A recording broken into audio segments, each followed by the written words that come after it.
I'm going to invite my fellow presenters up to the stage. You know, when I was listening to you, Robert, come on up. Come on up, find a seat. And he had the slide up of the natural diet. Recently, I was listening to a podcast. It was an interview with Dr. Thomas Seyfried, who was the guy really that inspired me to try ketogenic diet. He's a cancer researcher, and he was on this podcast, and um, he had been talking to a zoologist friend, and asked the zoologist friend, do you ever feed the animals human food? Like, do you ever give them pizza or anything? And the zoologist said, oh no, no, that would be considered animal abuse, and we get carted off to jail. Like if we ever did that. So just thought, wow, animal abuse. Like we do human abuse to ourselves, constantly. So, all right, this is our time to ask our amazing presenters. And Bronson, hi. So, how about you introduce yourself? Is this thing on? I'm really Dr. Tro. I just changed. You really So, who are you, So, Bronson? Coach Bronson, if anybody doesn't know me, I've been in the health and fitness space for about 12 years, helping people improve their quality of life through fitness, nutrition, and mindset. I'm a behavior change specialist, and just try to help people understand that this journey isn't about weight loss. This journey isn't about one thing in particular. It's about all of the different aspects of how we live our lives. Awesome. Well, it's great to have you here. And so, who has a question? All right, Rocky's going to give you a microphone. Um, Does apple cider vinegar help promote fat loss? And I'd be interested in the Oh, you want to take carnivore people you too. want to take that, Ben? Yeah, am I on here? Yeah, I'm good. Well, if you use it properly, it could be great, right? So before a meal, especially, well, if you're doing a carbohydrate meal, it'll have a better effect on your postprandial glucose levels. So let me rewind and answer this way. The better we could control our glucose markers after eating a meal, the less insulin is going to be pumped out, meaning the faster we could go back to burning fat. When we have a big glucose response, postprandial glucose response, then we are going to crank out more insulin and store fat. Apple cider vinegar has been shown, especially in diabetics and those who are insulin resistant, to have a great effect on those postprandial glucose levels, up to about 34%. And I've tested on myself and a lot of students, even upwards of 50% reduction in the postprandial glucose. So in that aspect, it could help with fat loss, but there's a lot of hype or buzz around apple cider vinegar is going to help you burn fat. I mean, I think a lot of it is just far stretched, but if you do it right, do it during a fast or doing it before a meal, 2 tablespoons before a meal, it could help you with that. That would be my thoughts on it. Yeah, and apparently, oh, sorry. I would do it before a meal. Yeah, you can do it during a fast. It doesn't break your fast, but the best time is before a meal. 2 tablespoons before a meal. I was. Oh, you were looking for that at dinner, right? Yeah. Yeah, Yeah. that's right. Yeah. I'd Yeah, add give him the to microphone. I'd add to it that in addition to taking advance, also adding it to non-chlorinated water and sipping on it when you're eating and allowing it to co-masticate. So when you're chewing that meat, mix in a little water that's again not chlorinated with a little apple cider vinegar blush. I put in like 2 tablespoons and about like 10 to 12 ounces and just try it out. You will eat way more meat and you'll feel way more comfortable if you do that. Definitely helps to have an advance, and I agree also with Ben. There's good science, good studies that show that taking it in advance is very beneficial. I have not seen one about taking it, chewing it together at the same time, but definitely do both. And what about the pills, the supplements? It's cheap. That's like the difference between eating a McDonald's hamburger and a real true grass-fed, grass-finished piece of meat. So anything that's processed like capsules and things like that are just not going to be as good. So stay away from that. Go with the best source. And when you get a bottle of apple cider vinegar, reach in back of the shelf in a store where it's really dark. The light interferes with it. A lot of ACV bottling companies won't put like in like light protected containers, but you want it in the reach in the shelf, get it in the back, and then put it in your cupboard where there's no light. Great, you can hang on to that. Hi, I have a lot of questions, but I'll try to limit it.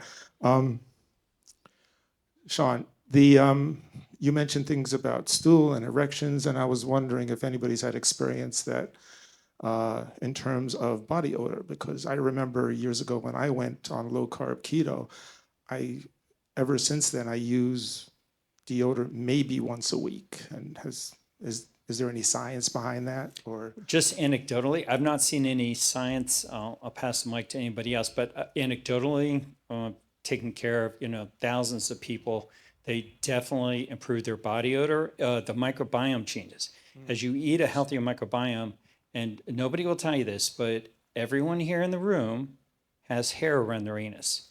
That's so when you have a bowel movement, the feces hit that hair, it propagates up and it spreads around your body. So that's why you have hair around your anus. It's for your microbiome topically. And if you are constantly using soaps and chemicals, you're going to interfere with that. The healthier you are, the better you smell. The healthier you eat, the better you're going to smell. So that gives you an insight of the complexity of the human body. I don't know. I got a teenager that we homeschool, so I know what he's eating, and he eats nothing but meat, and he stinks. There's something different about being a teenager. I know, Yeah, but I've never I'm known just one saying, not like, to stink. Yeah. some dude on the airport said, "You stink," and I was like, ever since then, he's like very paranoid, and probably using too much product because we get the natural deodorant, but it still bothers me. Same here for me. Like I use way less than I used to. So anecdotally, yeah, I agree with that. Makes sense. I have one more. Sorry, last one, I promise. Regarding the fasting insulin, Ben? Were you the one who mentioned that? Yes, Alan. I do fasting insulins and calculate a HOMA IR in all my patients for weight loss. So some of them will have normal or lower insulin levels, but maybe or maybe not higher fasting sugars. So may have a normal HOMA IR. So my question is, I know that there's the CRAFT test where there are 4 patterns, and I think 3 of them actually have normal fasting insulin levels, but they show a more pronounced insulin response to the dextrose. Do you do CRAFT tests on somebody who maybe have a normal fasting insulin, or do you just assume that they're in one of the other? I just assume that they're in one of the other patterns, and they probably have a normal test, but will have an increased response, because I don't ever like to give patients dextrose. I think Right. that's cruelty. You're right. Glucola, right? A delicious drink. Yeah, I agree with you, your assessment there. I mean, fasting insulin is quick and easy. A craft test takes a lot more time, takes hours, right? It's more comprehensive. It's a great test, don't get me wrong, but if we're reaching the masses and we want to make it simple for people, fasting insulin, get in the single digits, compare that to your glucose, your A1C, but also look at your postprandial glucose too. That'll give you some insights to see how well your blood sugars, your pancreas is doing. If we eat a meal, we should test our blood sugars before. Let's say at baseline, right before the meal, it's 85 milligrams per deciliter, which is good. 2 hours after the meal, it should be right back close to where it was before we ate the meal, close to 85 milligrams. If we see it at 115, 120, 2 hours later, there's insulin resistance. There's a problem. So there's many different ways to look at this. And I think the important point, I don't remember if you raised it, was that even in the absence of any hyperglycemia with impaired fasting insulin, a high insulin level, you still have increased cardiac risk just on the basis of that. Yeah, and those who are type 2 diabetic, which obviously they have high levels of insulin, they're insulin resistant, they have a 30% more likelihood of getting cancer than somebody who's not diabetic, right? It's just a growth factor. Suzanne? I have a question about visceral fat, Dr. Sean. I've had a few DEXA scans over the past few years, and it usually comes up close to 0, like 0.01, 0.5, like pretty small numbers. I'm just wondering, how accurate are those tests? I mean, I'd love it to be 0. That might not be the case. So clients that have done both, they oftentimes visualize way more visceral fat on an MRI. It's the gold standard by studies. It's a poor test. You can get them for DEXA scan for about $80, but now I've seen MRI scans in Florida for 111. So it's the difference between a tricycle and a Ferrari. You want to get that MRI scan, so spend the money on it. it's much better. The other thing is clients who visualize the disease process instead of what's quantified in a DEXA scan have a lot more impact. And if you want to change your life, you've got to see that you got a problem to get motivated. And so that's why I always recommend the MRI scan. And one thing I forgot to say, Tom reminded me, is if you want to look for an MRI scan, you can jump on Google and say, Google self-referral MRI diagnostic center near me. Self-referral MRI diagnostic center near me.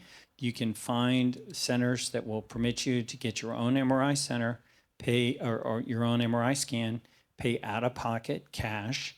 You do not need a physician order in those facilities. They'll do it on your request. Basically, you're ordering yourself. You don't need to go through insurance or talk your doctor into doing it. It's a great way to get it. It's typically a lot cheaper at a self-referral center. My experience is around $400. The test you want to get is a non-contrast abdominal MRI. Don't say visceral fat. If you do, they'll all be so confused, they don't know what it is, they won't do it. So I'm just going to, a little white lie, put down chronic abdominal pain for chronic abdominal pain. Everybody's had it. It's the number one indication for doing abdominal MRI or CT scan. So indication is for chronic abdominal pain. So again, non-contrast abdominal MRI. They are.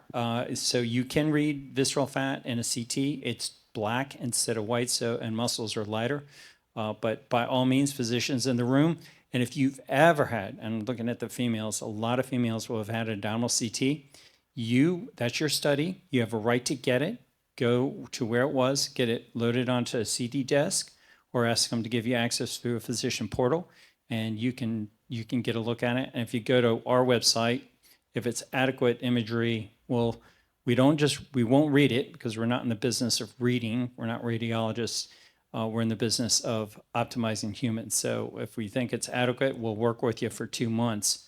We don't want to just tell you about the disease. We want to work with you for 2 months to get rid of it because we're trying to teach a machine. So good luck trying to find somebody else to read it. You might be able to find somebody, but you can learn, watch my videos on YouTube, and you can learn to read it yourself too. So I'm here just learning with my wife. And so I'm not a keto person. I just try to eat clean. My question to you guys, I guess, is two-part. Is it 100%, are you all 100% keto? And is it a all or nothing? I know with your bodybuilding it is, but, or she'll have sweet potatoes. And is there leniency with it, or is it all in or nothing? Let's all answer this individually. How about that? Yeah. Okay, I'll go first. No, I am not 100% keto all the time. I do consider myself low carb, but I do go off plan from time to time, and I don't feel great when I do. So no, not keto all the time. I am carnivore. The only thing else I'll eat besides meat are fermented vegetables. And I do kind of a feasting fasting. So I will be very ketogenic for about 3 to 4 days a week. I will not eat a single calorie. And then about 3 to 4 days a week, I will feast. And when I'm feasting, it's on meat, and I'm not in a ketogenic state. But I think it's a little more ancestral. And I've been eating. I've not had I've not cheated one time in 15 years. Not one time, not a reason. I'm gonna aspire to be like that. I've been following carnivore diet for about 6.5 years. I am not 100%. I will occasionally, if I'm at a holiday event, I might have a piece of cheesecake or some pumpkin pie or something like that. But 9.5 days out of the, 9.5 out of 10 times, I'm staying on plan. The thing to understand, though, is leniency isn't a question. It's what are you trying to do, and are the decision you're making helping you get there? That's what matters. So there's no keto police in here. There's nobody that's going to come and knock on your door and say, hey, wait a second, you had this, you can't be keto anymore, I'm taking your card away, right? So it's really about understanding what is it about, which everybody talked a little bit about, what is it about the ketogenic diet that works? What can you pull from that, and how do you apply that to your life at whatever level you can sustain? That's the important piece. Carnivore is a subset. If you want to layer them, carnivore would be a subset of keto. Yeah. So it's what works for you. I'm gonna knock on your door, bro. No, I don't ever want to be dogmatic about nutrition. There's a lot of dietary camps out there, these information silos, and that just like it just causes disruption, like progress over perfection every day of the week. I am strict keto. I've been strict keto for 10 years. Carnivore is, like you said, a subset of keto. I'm pretty much, carnivore plus the keto bricks, which is technically not keto. Um, I've got my goals. I'm specific to those, but like you can make tremendous progress with whatever you decide to do. The main thing is it has to be sustainable for you, and that's going to look different for different people. So progress over perfection all the way. I've been keto for 27 years. My kids are keto, and I teach them why, and they like that why, so they stick with it. My husband's carnivore. We're more, all four of us are more ketovore, so that we might have like some yellow mustard or something, but we don't do oxalates or things like that. But I don't know. I don't judge anybody for their choices, but I just feel so good. I don't want to give it up. I have this. My thought is very different than the rest of the group here, and I think you said it well, Robert. Like everybody's different. Whatever works for you, keep doing what works for you. I do not believe in long-term ketosis or continuous ketosis. I'm a fan of flexing in and out. Now, there are always exceptions here, right? If you're thriving, you feel good, you've been doing keto for X amount of time, keep doing it. But the people that I teach in my Keto Camp Academy, Suzanne could attest to this, we put them on what I call keto flexing days. When we feel it's appropriate, we'll have a strategic day to get them out of ketosis. This is the way I live my life. This is the way that we teach it to our students. It doesn't work for everybody. A food addict could not do that. There would be a different approach for them. A diabetic would do it differently.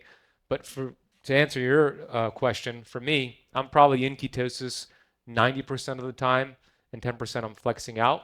And I'm flexing out intentionally. It's not like, oh, I messed up. I actually do it on purpose. Tomorrow, Sunday is my flex day. I'll have about 400, 500 grams of carbs. Then on Monday, I'm right back into ketosis within 18 hours, right? I've achieved metabolic flexibility. So that's what I'm personally doing. But a typical flex day is still a low carb day for my community. It's about 100 to 150 grams of carbs. Still low, just not low enough to be in ketosis. So there's some flexibility with my approach. Yeah, fruit, white rice. I don't do a lot of high oxalate, high plant toxin foods, so I do white rice and fruit. Yeah, and I've done the work to build up my metabolism and machinery to do that, and I'm able to fast the next day and be right back in ketosis and feel fine, just fine. Yes, I feel fine. Now, if I did that in the beginning when I was unhealthy, not a good idea, but I've worked on my metabolism. Yeah, I was just going to say there's some context there, like where you are now versus Yeah. where you were, being healthy, having lean mass, having a good exercise program. There's a lot of other things that kind of come into place to make that successful. But there's also other ways to do it. So I'm not always in ketosis either. I get out of ketosis with a combination of fat and protein when I'm doing specific workouts. There's other things that can be done. So there's a lot of different ways to do that. I agree with Ben. Being in ketosis 100% of the time, having excess ketones in your blood isn't any better than having excess glucose in your blood yeah. long term, right? It's excess fuel your body can't My use. ketones aren't high because the longer you've been in ketosis, the Exactly. lower they're going to be. So I'm not concerned. Exactly. But there's a difference between 0.1 and 0.3 and 5, right? So going in that range, trying to always be at 1 or trying to always be at something isn't necessarily the goal. Let's also Right. talk about the fact that stress, poor sleep, these things will automatically kick you out of ketosis regardless of, you could be eating zero Yeah, carbs. you go to the dentist and it happens. Yeah, I mean, I haven't been in ketosis in a while, testing, just preparing for this event, like you're doing anything stressful, you're just not going to be in ketosis. Yeah, and just to clarify, so there's no confusion, being in ketosis is not being ketogenic. Being ketogenic is your body's providing the fuel that you need, whether it be carbs, or glucose, glycogen, fat, whatever, right? You're utilizing and generating that as you need it. You don't have to be in high ketones to be ketogenic. It's not a requirement. Does that make sense? For ketosis is 0.3, 0.5 and above, essentially, right? I average 0.2.5 if I'm measuring. There are times when I'm in the 3 and 4 range, and there are times when I'm in 0.1 range. Most of the time, I go back and forth between the two. So that's just me. I'm sure everybody's a little bit different. But I've been doing this for almost 7 years. I just started testing my ketones to experiment a couple months ago. I did it for about a month and a half. That's the first time I've ever done it, just to see where I'm at. I have never, in part as my journey, looked at ketones. So it's not a requirement. First of all, I want to thank you. This has been a wonderful, wonderful day full of information and especially inspiration. And my question is about fasting. I want to hear your thoughts about fasting. How often and for how long would you recommend if you do at all? You want me to go? Go ahead. Yeah. We can all talk. We can all Yeah, we share could all on that. talk about it. I love fasting. I believe it's nature's reset button. You remove the interference, the body, it just harnesses the innate intelligence the fastest. It's different for everybody. So, Sean, you brought up a word, I think you brought it up, hormesis, you said earlier, I believe, right? Yeah. So, understanding this principle of hormesis will help you understand how much fasting you should do. So, hormesis essentially means what doesn't kill you makes you stronger, right? A little bit of a stress, you adapt to it and recover, you get stronger. Too much of a stress, you don't adapt, you get weaker. That's what hormesis is in a nutshell. So fasting is a stress, and a chainsaw is a great tool that can get the job done. But a chainsaw is a tool that could hurt you if you don't know how to use the chainsaw. Fasting is like the chainsaw. So fasting can be an amazing stress for the body to adapt to and get stronger, to lower insulin, lower inflammation, pull fat from your liver, blast visceral fat, melt fat, like all these amazing things if you stay in that hormetic zone, right? So there's a couple of things you can do to understand if your fasting window is working for you or against you. Testing your blood glucose and your blood ketones during a fast gives you some great data. What you want to see during a fast is your glucose should gradually decline and your ketones should gradually increase. That's a good sign that you're adapting to that stress of a fast. Looking at your resting heart rate, which Robert was speaking about, great marker. Heart rate variability, great marker. You want to see that increase over time. If you see the opposite, if during the fast your blood sugars are rising, your ketones are not there or dropping, your heart rate variability is decreasing, that fast is working it's too much of a stress for you. So it's different for everybody. You know, I know it's not the best answer, it's better to just say do a 16-8, you're going to get all the results, but it's different for everybody. Men do it differently than women. Women who have a menstrual cycle do it differently than women in menopause. But the sweet spot is to look at how you feel, look at those metrics, and if you stay in that zone of hormesis and find the right fasting schedule, incredible tool. One of my favorite tools out there. Most of you know I'm going to disagree. As you age, you need more protein, and it is proven that you will lose muscle mass when you do an extended fast. So I take a protein sparing modified fasting approach, which means you get just enough protein so you don't lose muscle mass. And that's the lowest you can get of when you lose weight. The average person is going to lose about 20% body muscle when they lose weight, just doing like an average diet. When they use like Ozempic, it's up to 50%. On a protein sparing modified fast approach, it's as low as 2%. That's the lowest you can get. So I suggest doing that. If that's your goal, if you're doing it for weight loss. If you have cancer, hey, I'm all about it. But I don't recommend it for weight loss. It's going to depend. I needed to be more like Ben and be like more promoted. I have a free macro calculator for you, and you can find out what you need, because I'm going to be different than everybody else. Thank you. That's at ketomaria.com. There you go.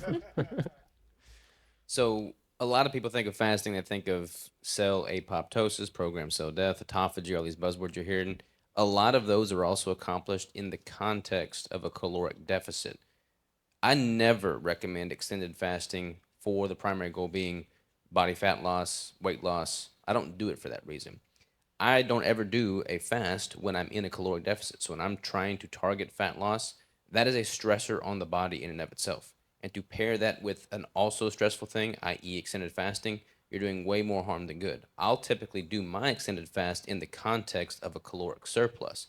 It's very taxing on the body to be eating a surplus. It's a good taxation, but from a digestive standpoint, if I am pushing the calories and being in a surplus and operating with the primary goal of building lean tissue, and I'm doing that for years at a time, I'll have like a quarterly fast or something in that context, but only when my surrounding days are at a significant surplus.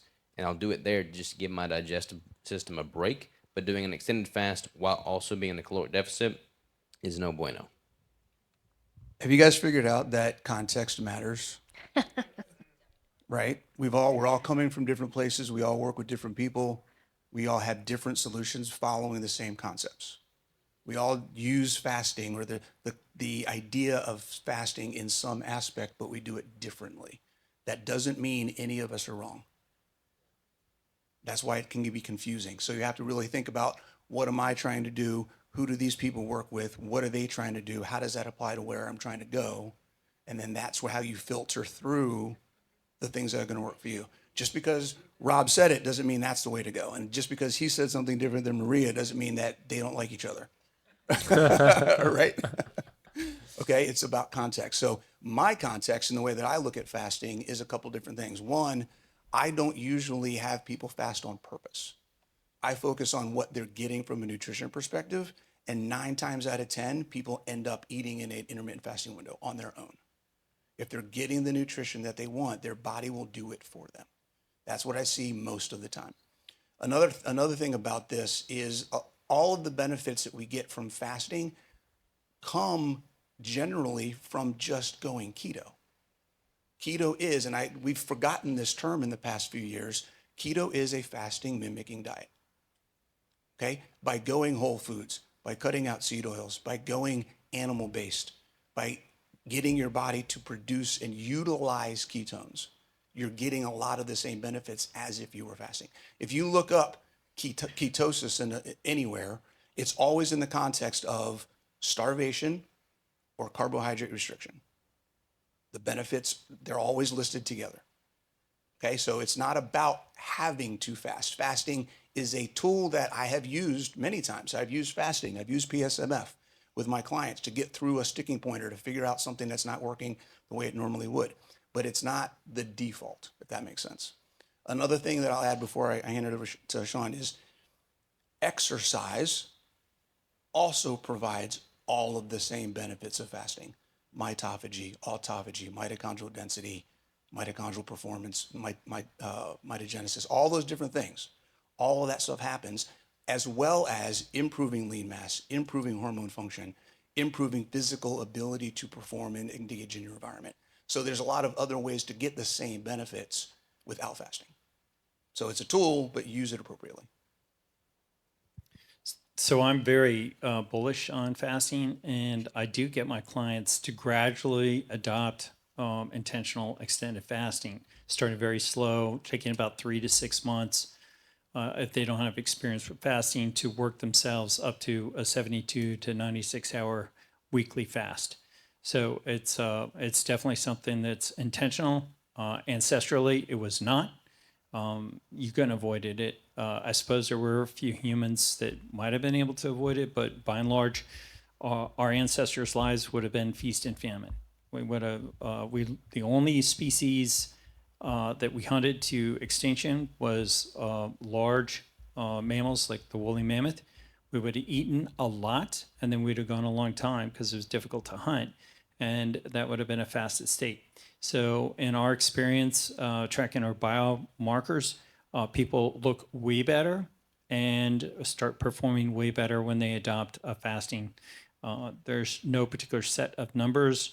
I range from anywhere going 3 weeks eating every day to sometimes doing a 10-day fast.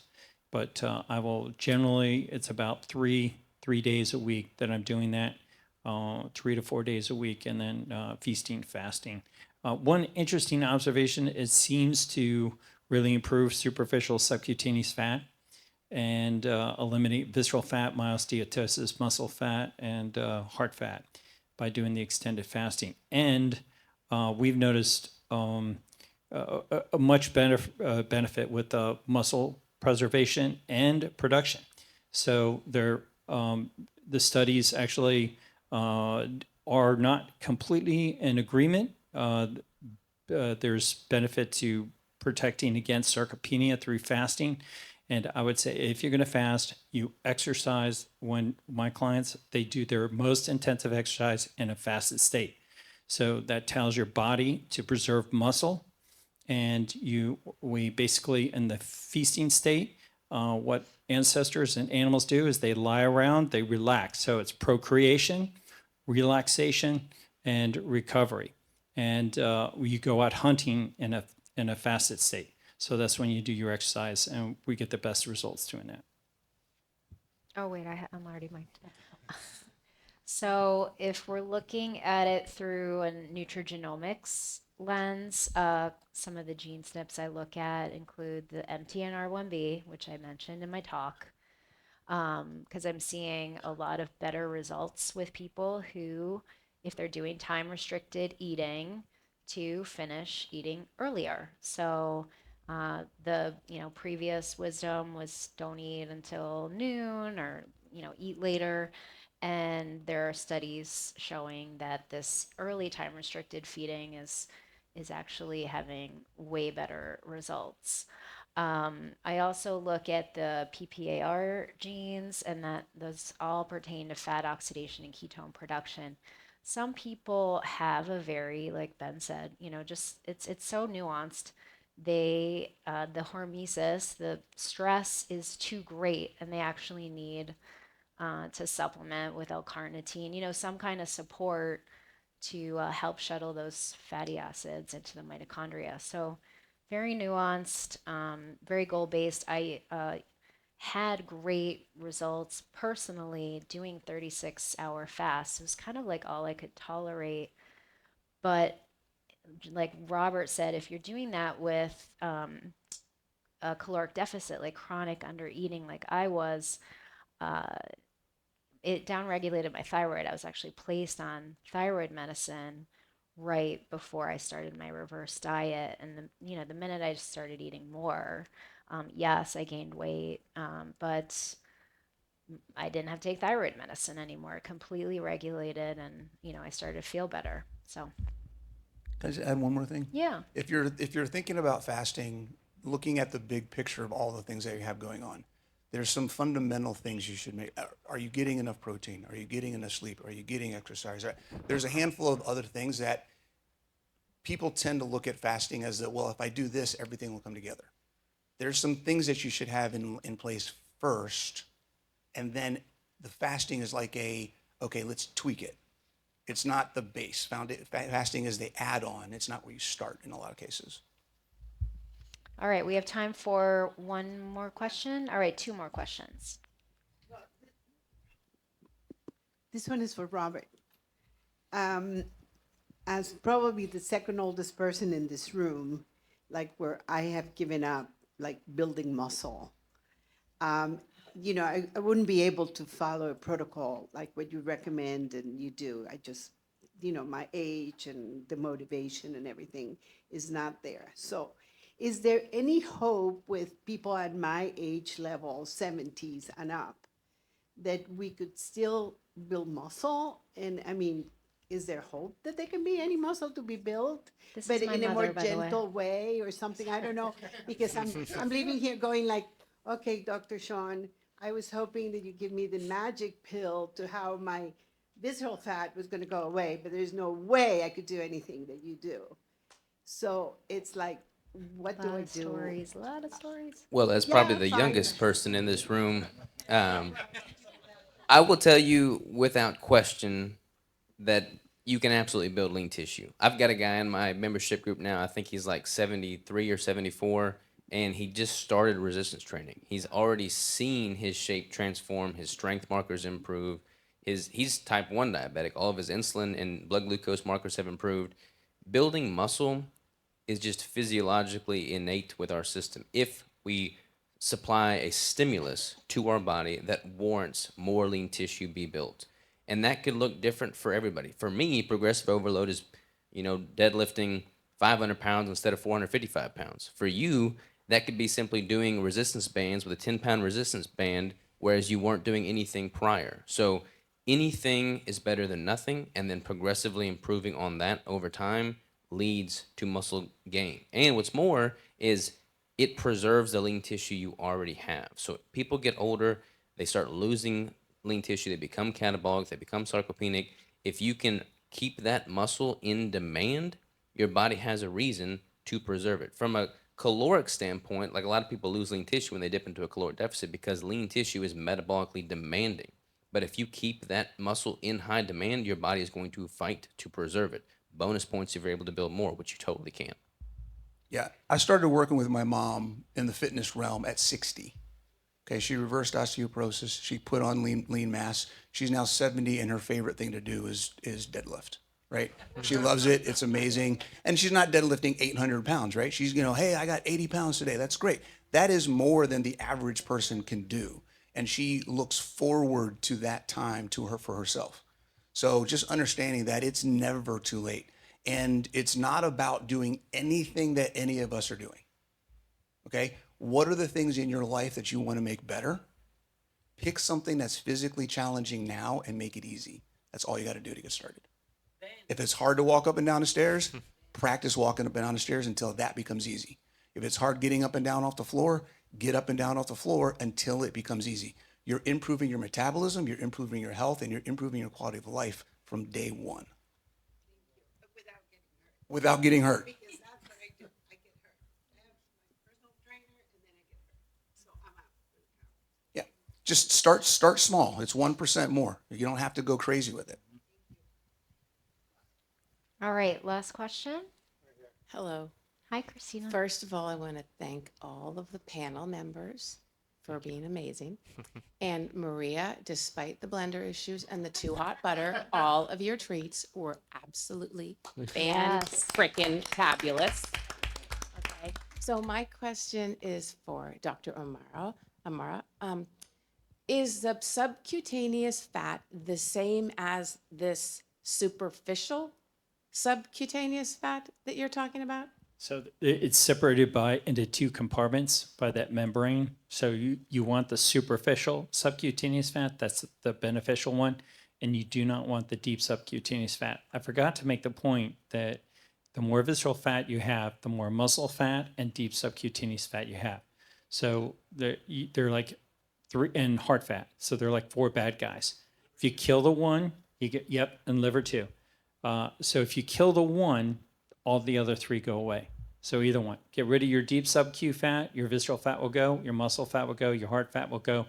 And liver fat's very dynamic. It's downstream to those other ones.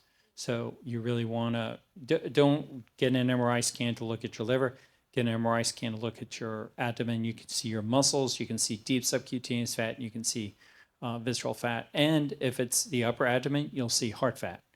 You were saying you don't want to pinch the stuff behind you. I call those love handles. Yeah, or love handles. The back handles. Yeah. But I've always had very low visceral fat, but I can pinch a handful of fat. So I just was, Well, with Yep. women, they Yeah. they have a higher percentage of superficial subcutaneous fat relative to deep subcutaneous fat. Males, it's just the opposite. So if you walk, next time you walk into the beach, you see a couple that have some flabs in the back of their love handles.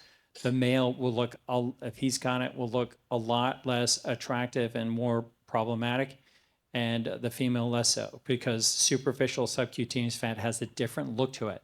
And if you Google it, it's fascinating. When I studied it, deep subcutaneous fat and love handles, plastic surgeon ads pop up everywhere. And guess who's getting them cut out? Not the ladies. It's the men, because it looks so bad on a guy. It's evolutionary trait. It's a softie, and he can't hunt. He doesn't look like he can hunt, and he doesn't know that I'm trying to get rid of deep subcutaneous fat. He just knows I don't like these love handles. Women work plastic surgery in their faces men tend to have plastic surgeries on their love handles. Interesting. Well, as we wrap up, can we please give a round of applause to our AV production team? Yeah, I'd also really like to thank Kira. Where's Kira? Is she here? Oh, yes, my event planner. She was on top of it. Okay, well, she's not here, but yeah, well, yes, Rocky's part of the AV team. And also Tammy, who managed all the amazing exhibitors today. Thank you, Tammy. It really takes a village. And then thank you to my amazing presenters. Thank you for being here. Your talks were so inspiring, so fabulous. And I hope we can do this again. Everybody, thank you so much for being here. And thanks for sticking all the way through the day. I know it's a long day, but it was great, right? Okay. All right. Have a safe Saturday night. We appreciate and love you very much. Thank you.